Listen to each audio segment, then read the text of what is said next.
کچھ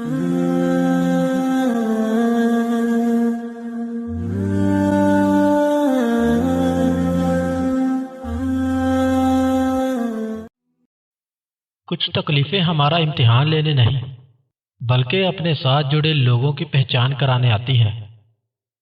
دو چیزیں اپنے اندر پیدا کر لو، چپ رہنا اور معاف کرنا، کیونکہ چپ رہنے سے بڑا کوئی جواب نہیں اور معاف کر دینے سے بڑا کوئی انتقام نہیں۔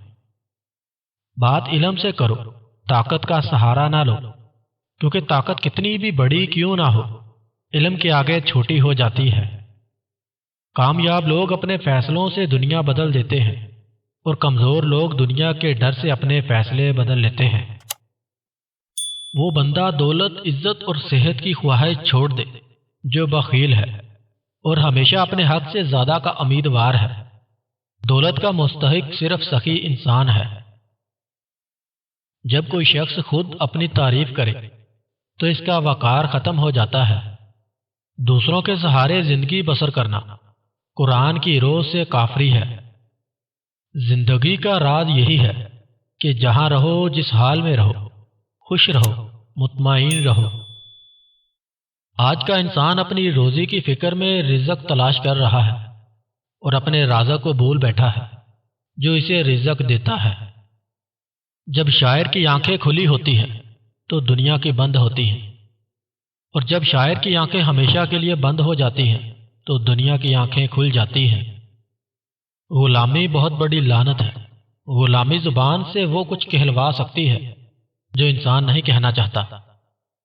نعمت کے بعد انسان کو ظرف نصیب نہ ہو تو نعمت لعنت بن جاتی ہے۔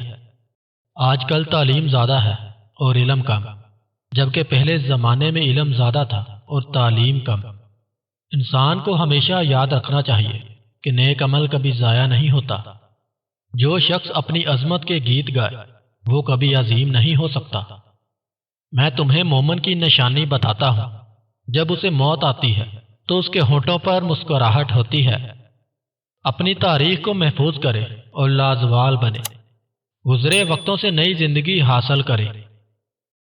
میں سچ کہتا ہوں، آپ کا دشمن بھی آپ کا دوست ہے۔ اس کی موجودگی آپ کی زندگی کو بھرپور اور امیر بناتی ہے۔